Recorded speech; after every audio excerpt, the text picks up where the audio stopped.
Morning, everybody. Thought I'd do a quick video this morning. Been a few days. Yeah, DEFCON. Who cares? Who cares? They tell us so many stories. Everything's DEFCON 1, right? Hear them tell it. Who's barking? Y'all hear those dogs barking? Bunch of barking dogs.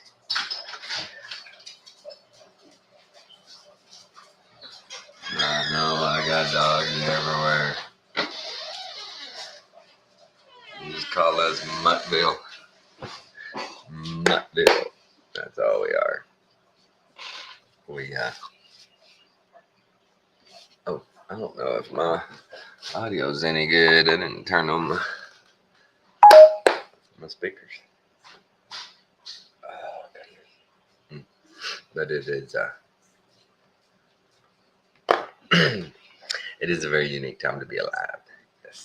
Yes, it is. My whole life's been filled with DEFCONs.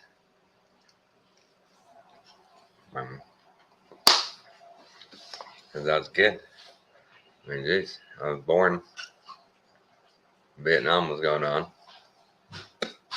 Then we had, as a preteen, had the gas prices, Watergate, all that. And then we had Reagan and the Bushes and Iraq, Iran, all that. Every decade of my life, there's been something.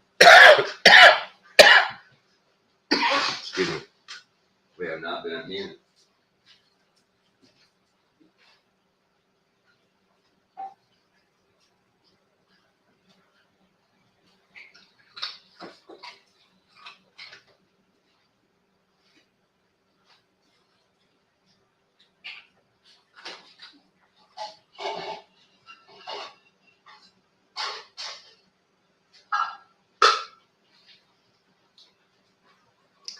I get my coffee. Sorry. Things are off a little bit this morning. Just a little. God, geez, my whole life, there's been, and one thing is another. Every decade, they got something. DEFCON and a song. DEFCON. Did y'all know that word? I didn't know that word until War Games. Right. War Games. Take us down to DEFCON 4. Take us down to DEFCON 3. And that was, that movie. Wow. What a trip.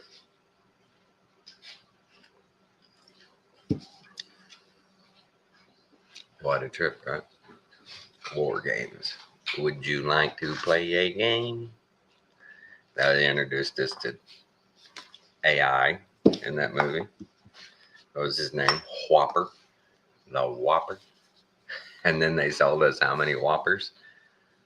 They're all Whoppers they sell us, right? Right. Little easy decode to that. Oh, Sleepy Joe. I don't know if anybody's seen it. I'm sure you have. And Peter Ducey's, man, he's going to be a rock star by the end of Biden's presidency. I don't know how many people saw it, but Ducey asked him, hey, think it's such a good idea to be saying, we want regime change in Russia, and we want to do A, B, and C, and all this stuff. And asked Joe about it, and Joe says, yeah, none of those happened. None of those three happened. I had it right there on tape, him saying it. Never happened. Yep. And I'm surprised Joe didn't tell him it never happened, you dumb son of a bitch. Because that was his dumb son of a bitch boy, old Peter Ducey. But it's just getting, oh my God, it's just so, I don't know. We knew it was coming. Alan asked the other day, is it going to get any worse? Yes. Yes. Go, guys, go. Must be a squirrel on the loose. Squirrel. But, yes, it's going to get worse. Oh, my God, it's going to get way worse for them. If you're on the narrow path and you're doing your due diligence, to the Lord and to your family, I believe you won't have troubles at all. I believe it'll be irritating, like gas prices being too high, grocery prices being high. But we'll get by. It's gonna be okay. We're not gonna, like the poor Australians, talk about. Ella, if you're on there, what in the hell is going on there? Y'all go from one extreme to another, man. Who was y'all's guy? Morrissey or something like that? He was pretty tyrannical.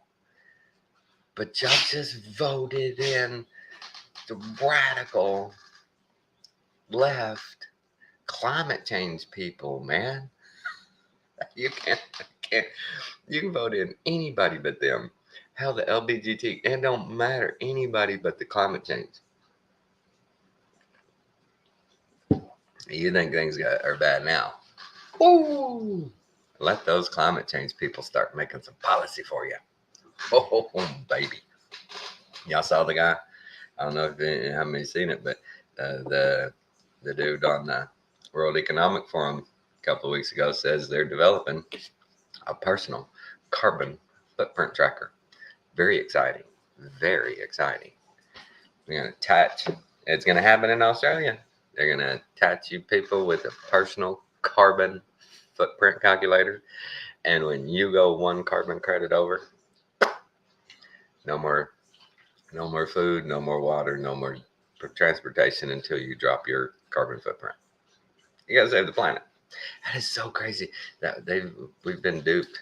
Most people have been duped into believing that us as humans can do harm to this planet, enough harm to this planet that we could cease its function. And I think that's one of the craziest things ever. The biggest, baddest stuff we've ever done to the earth, nuclear bombs, everything, are just little scratches on the surface of this huge plane. Just a scratch on the surface for us to impact it to a point where if we don't pay our government, nature will quit working. Kind of hard to believe. Just a little bit. It's a little bit out there. Ow! Let's put a little coffee. It was extra full today. And think about that.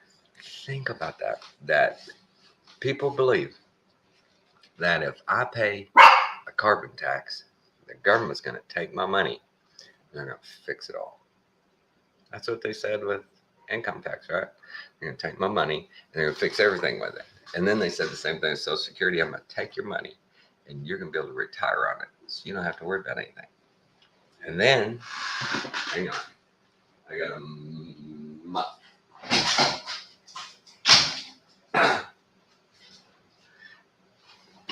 You know what I mean?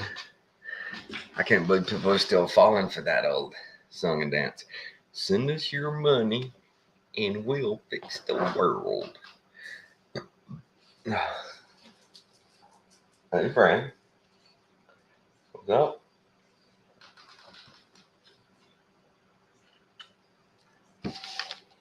So, you tell me. Are we at DEFCON Who Cares? Seems like we've been at DEFCON Who Cares for a majority of my life.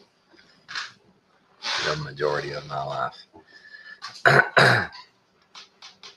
Oh, did y'all see? Nanny, nanny, nanny, nanny. The Clintons are going free. They'll never be caught. The Clintons are the bestest. They're the best. There's Alan.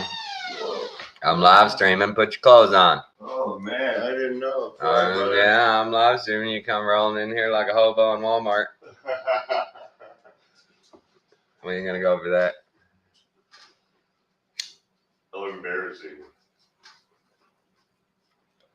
Wake and Bake with you guys. The lawyer.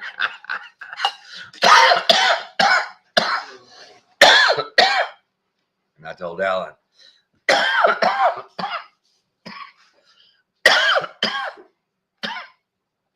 Good shit. I told Alan the other day, that dude's getting off. That lawyer is going to get off. Saw a report.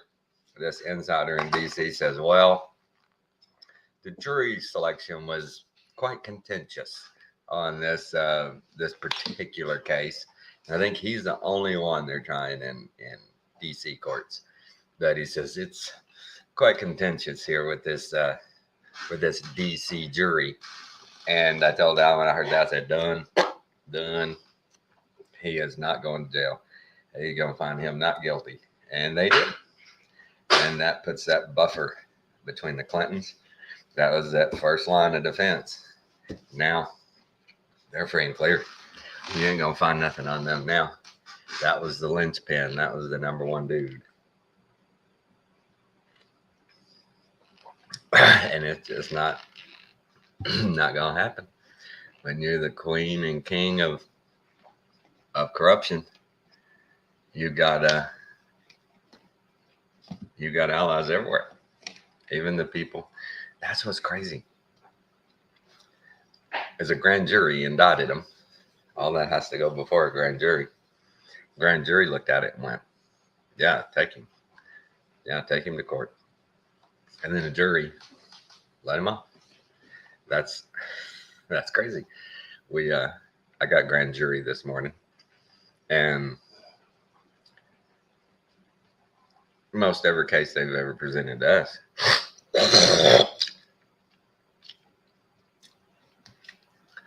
And of course, it doesn't happen in grand jury like it does in court. We can ask questions and stuff, but most every case seems pretty cut and dry. A and B and C happened, and there's where we're at. So I don't know why they take a deal like that. And grand jury goes, okay, all lines up here, and they take it to court, and a lawyer starts slinging shit on the wall to see what'll stick, and a jury goes, I don't see it. The guy just, so what? He made a text. So what? He turned over fake evidence. So what? He didn't lie to the FBI. That was the only thing he was being tried for. That's what's funny. He was only being tried for lying to the FBI, which was very clear. And he was lying, but they didn't see it. They didn't see him lying. I don't see it. And so going forward, what hope do we have? And I said it a while ago. Alan's in here now. I'll say it again. It's not getting any better, folks. None. It's not going to get any better out there. Our ability to navigate this this place, we're going to have to get our skills sharpened. You're going to have to be keen to deal with these people. Because it's gotten to a point where, you just don't know who's who. You just don't know what people their agenda is. Even in Texas now, they've got the lefties spread out all over the plane now, infiltrating all our red states, and you just don't know who you're dealing with on a daily basis now. In Texas, you used to be pretty guaranteed you weren't going to run up against anything obtuse, but now in Texas, no, doesn't mean nothing. Doesn't mean anything. You never know. Your next encounter may be with a Karen. They're everywhere. There's nothing we can do. Can y'all hear him over there? We'll see when the video plays back.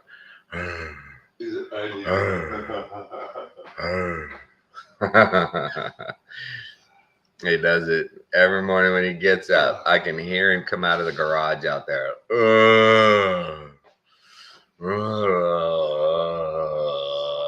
And the dogs sit up and they're like,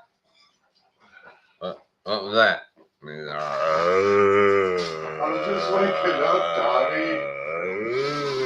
I was just waking up, man. Tommy, did you know there's a LGBTQ unit, a brigade in Ukraine, and they're just about to deploy.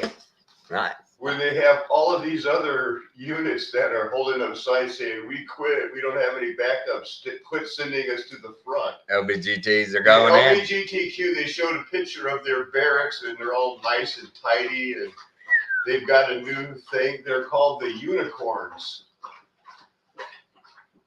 They're the LBGT Ukraine Army unicorns, and they've got their own army badge, and they're just about ready to get into action. They haven't mixed it up with the Russians yet or fought, but they're getting ready to. The unicorns are about to hit the field. Did they mix it up with local Boy Scouts or anything? You know, little dry run here. Let's see what happens when we go up against the Boy Scout Troop 110. Let's see what happens. That's just, oh my God. It was too much for me, man. This world it's a clown show. It's a circus. The whole world is a circus now. There's no doubt about it. No debate needed. It's a circus. When they can do these kind of things. And I want to get out of your show here. I think the one thing, Tommy, where that they did. What? I'm not sure if I'm convinced that the unicorns in Ukraine are segregated, because I only saw what looked like men. I don't want to say if it was a boy or a girl, but it looked like a bearded men. Well, I would hope they would be inclusive. But there was no women in their fighting crew. You don't know that. Oh, right. I don't know that. I don't know They that. could have identified as women, but they all looked like doggone men. Don't go assuming. Makes an ass out of you and me. But yeah, I mean, then think about that. That's absurd.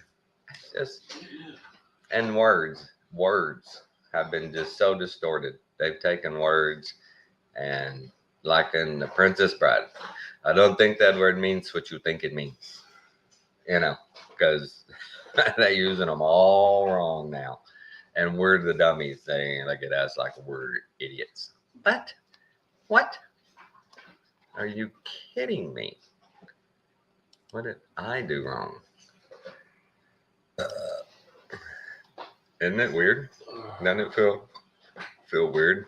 I'm going to go watch your show. Right? When you know something is true and you have them stand there and look you in the eye and go, "You're so wrong. You couldn't be more wrong. Your wrong is the wrongest of wrongs in Wrongsville." You know? It's just crazy. I don't understand it. I want to find that one video where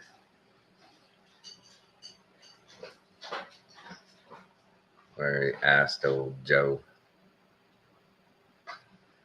about it. I think, is that it? Or is that it?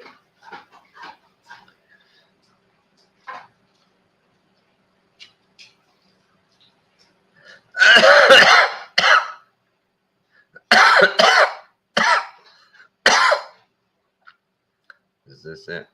This ain't it. I'll find it.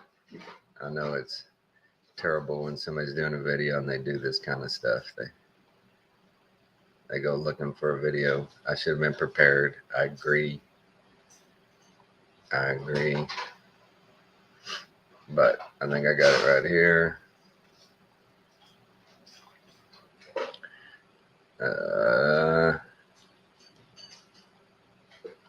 What did it do with that?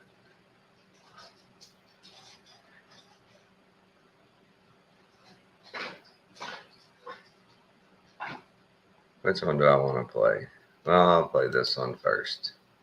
How? Can't find that other one just yet. But you know how it goes here. I'm not the best DJ. I could be more prepared, but I'm not. I just get up and go, "Hey, I think I'll do a show." I don't ever pre-plan. Let's share now. This one was pretty good. I don't know how many people have seen this. This is We can pretty talk good. about corruption in Washington without mentioning Bill and Hillary Clinton. I mean, nobody loves power and money more than these two. The dynamic duo, perhaps the most famously crooked couple in the United States. They met I agree, right? Right? way back in 1971 at Yale Law School, and the rest is history, literally. These two have managed to do a lot in their 50 years in politics. Some good, some bad, but mostly ugly. And tonight, we're going through it all. The greed, the corruption, the rotten to the core Clintons. Starting with one of their biggest controversies, Whitewater. It started back in 1978, when the Clintons partnered up with another couple, James and Susan McDougal. And together they borrowed money from the bank with a plan to turn some Arkansas mountain land into a spot with vacation homes. But the real estate opportunity flopped. Bill and Hillary lost a lot of money. And Jim McDougal went into banking, starting this savings and loan company called Madison Guarantee. And that's where the story gets a little more interesting. Madison Guarantee ended up being a pretty sketchy business. McDougal used it to defraud millions of dollars. And that opened up a federal investigation of all McDougal's business dealings, with Whitewater, Bill, and Hillary at the center. And the timing wasn't great for the Clintons.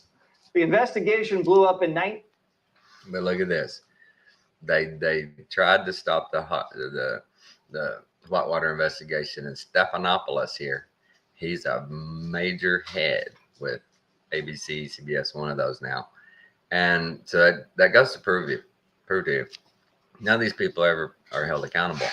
They send out people like Stephanopoulos. They do their work for them. They do their dirty work, and everybody goes on their way. Nobody gets in trouble. This dude's making 6+ figures now for 30 years, and he's a crook.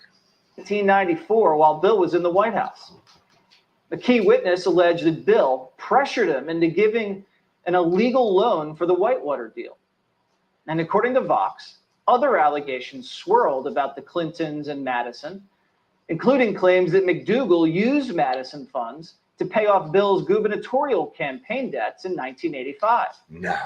And that Bill appointed a friendly state bank regulator to protect McDougal.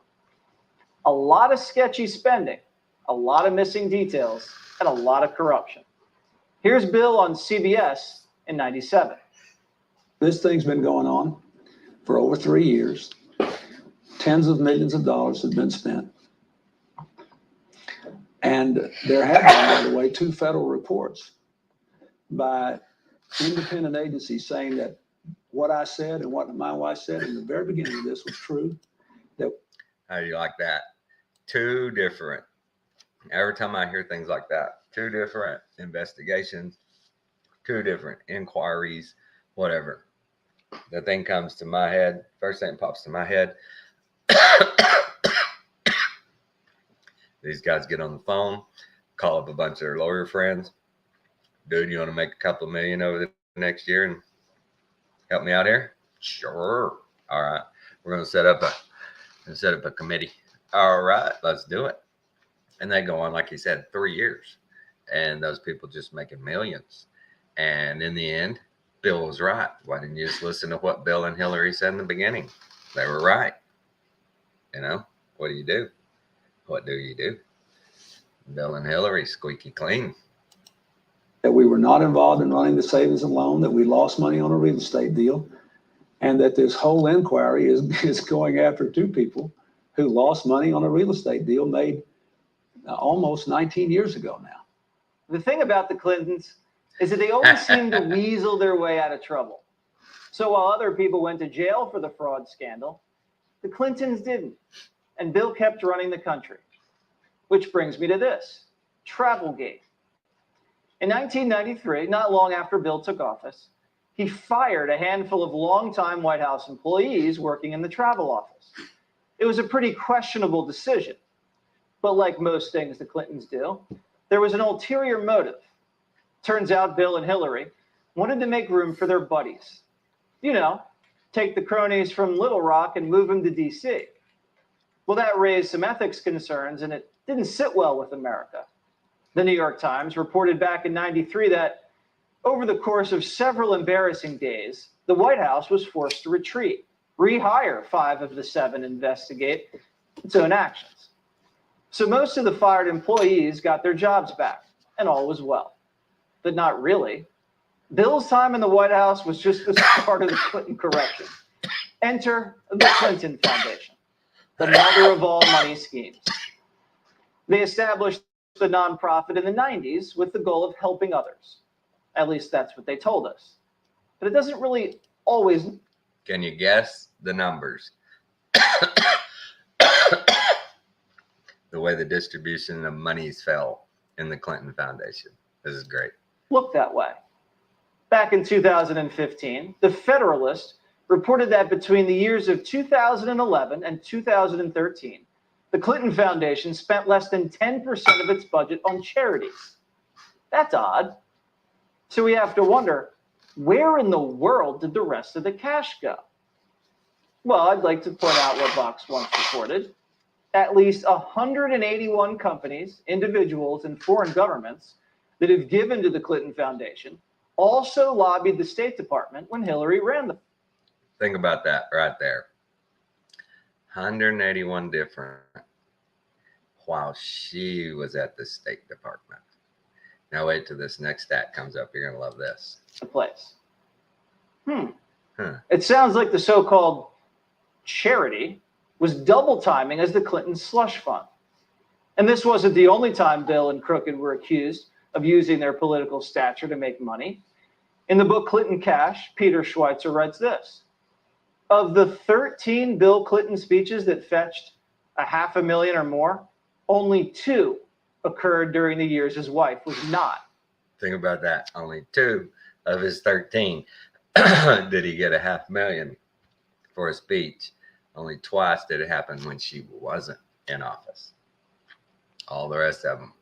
Yep, you want that? Bill's going to need a little speaking engagement. Here's our contract. This is what we expect. Can't you see it? I'm sure they do. I'm sure they have a deal pre-printed. Here's the terms. Non-negotiable. Secretary of State.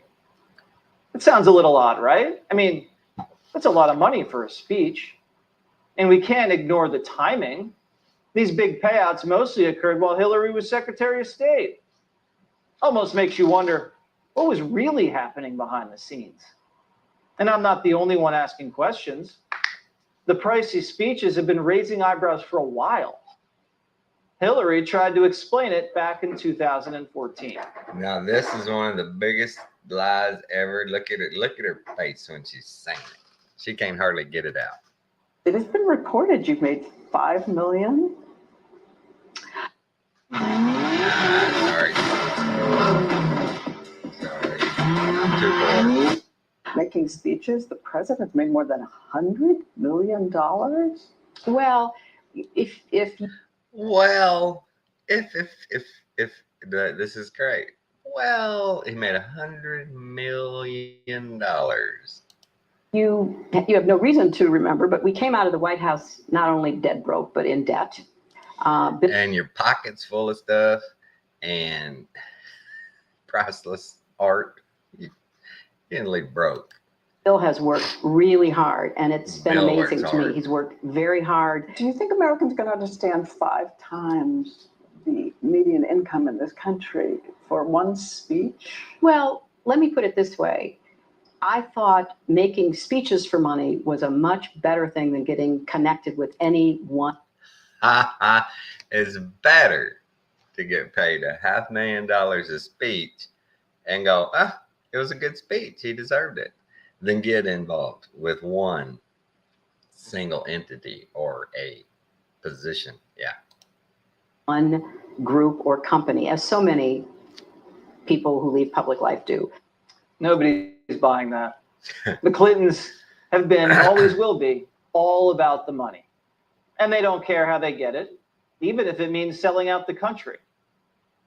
Eric Eggers was the lead investigator for Clinton Cash.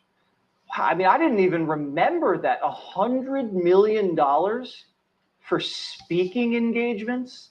That is an astounding amount of money. And while his wife was Secretary of State, a lot of that had to have been overseas, right? It was almost entirely overseas, Jesse, and that's such a great point. And you mentioned the fact that 11 of the 13 speeches that paid Bill Clinton over $500,000 occurred while Hillary Clinton was Secretary of State. Put it another way, Bill Clinton leaves office and for 8 years is only offered 2 speeches of over $500,000. Actually, it was exactly $500,000. Then Think about that. 8 years. 2 times was he offered money, that kind of money for speeches. And then all of a sudden, she gets in and ching, ching, ching, ching, ching, ching, ching, ching. all of a sudden, Bill Clinton raises his prices, and lo and behold, the international interest in what Bill Clinton has to say spikes dramatically at the same time that Hillary is Secretary of State. And oh, by the way, as we've reported, as other people reported, is absolutely an overlap with these international people that had business before the State Department. Don't forget that in 2010, Bill Clinton was paid $500,000 by Russian banks because at the same time, 20% of U.S. uranium were being transferred to Vladimir Putin, of all people. At the same time, money was going to the Clinton Foundation. So there's always been an intermingling of interest, and none of it looks good. Tell us about the Clinton Foundation, because it was flying high for a while. I mean, Epstein was on the jets. Bill was going to Africa with Hollywood celebrities, and the money was pouring in Saudi Arabia, all over the place. And all of a sudden, what happened? The money dried up. Why was that? Well, I think it had something to do with Hillary Clinton's presidential loss in 2016. Right. Because they went from raising over $60 million in that year to now, as Axios reported recently, donations are down 75%. Wow. So obviously, to your point, the business model for the Clintons has always relied on proximity to. But they're still bringing in $20 million. Think about that. So what? It's down 75%. Still making $20 million plus what they've made before.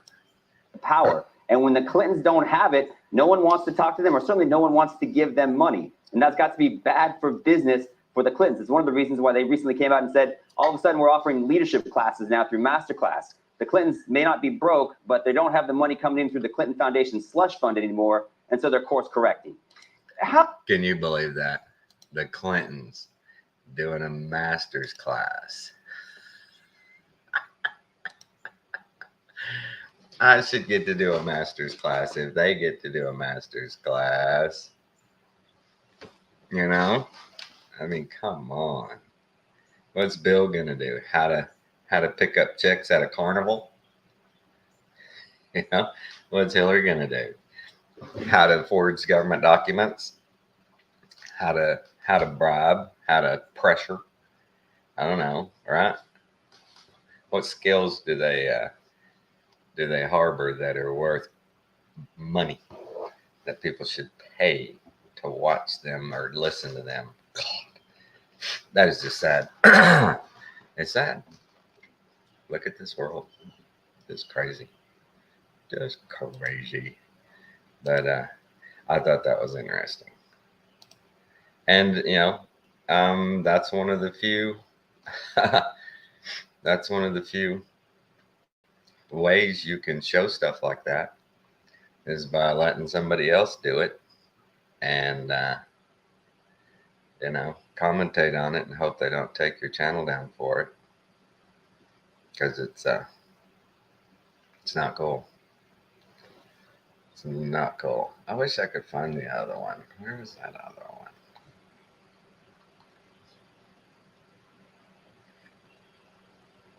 Oh, silly people. Well, I don't know where it went. I think my algorithm kicks out stuff out of my history. I swear to God, it kicks stuff out. Oh, I don't know.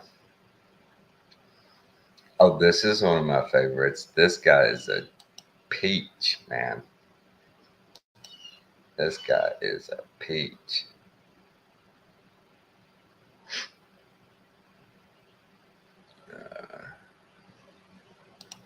Fox News had. Let's see. Donnie Douche. I kid you not.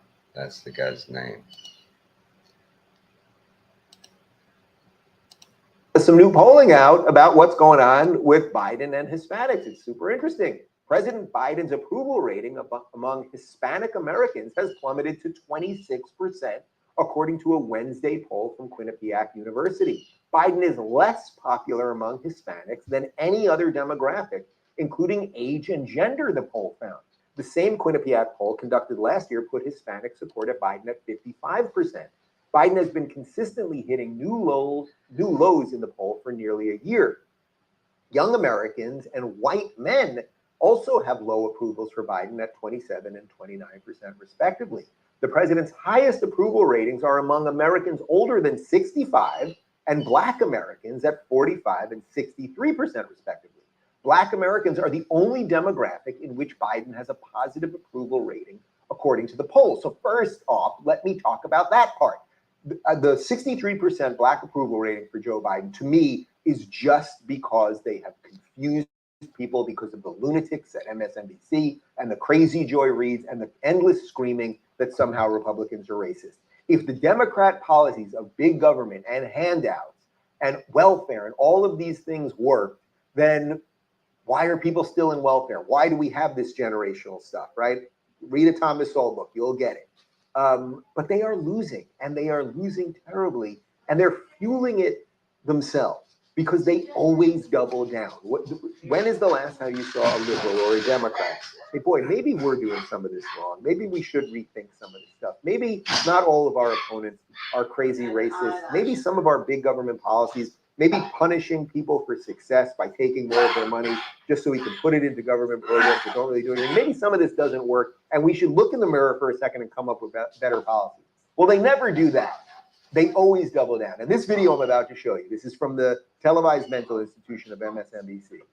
This is a guy by the name of Donnie Douche. And Donnie Douche, great name. Like, this is the most on-point name ever. Donnie Douche over here. He's a branding expert. And he is accepting on MSNBC that the Democrats are getting slaughtered. So what does he say they have to do? Oh, it's just extraordinary. Enjoy.